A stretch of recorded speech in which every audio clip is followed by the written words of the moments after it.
Hi, my name is Sara and I am a digital content writer and PR professional at ProfileTree. Here are 5 things that I think that you need to create a highly successful career in PR. Find the right story.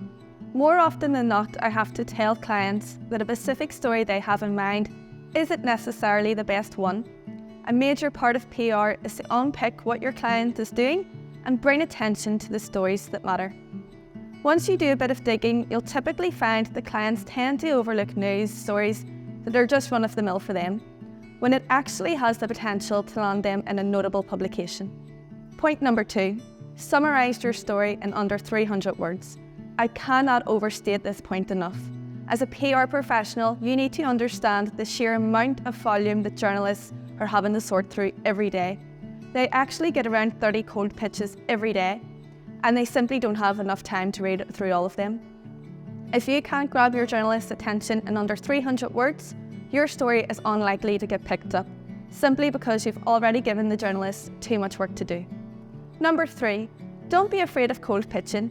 Cold pitching can seem daunting, especially when you feel like you're riding into the void and getting little results. But keep on pitching and keep on trying. Start by saying something like, I see that you typically cover X-related topics. It will show potential journalists that you value their work and that the story you're proposing to them will be of interest. It's okay to follow up. In the beginning of my PR career, I was initially hesitant to follow up with press releases. I felt like I was being too pushy or too desperate to get my story out there.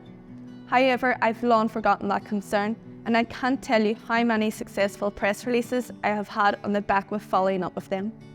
Journalists are busy people, and as long as you are respectful and you don't overdo it, they typically don't mind a follow-up email, especially if the story is an interesting one. Nurture your PR relationships. Once your press release has been picked up by a specific journalist, you need to nurture that relationship.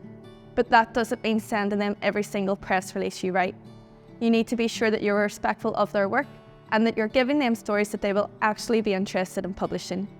It might sound harsh, but you need to remember that just because a journalist is talking about you a couple of times in the past, it doesn't mean that they need to talk about you every single time that you send them a press release.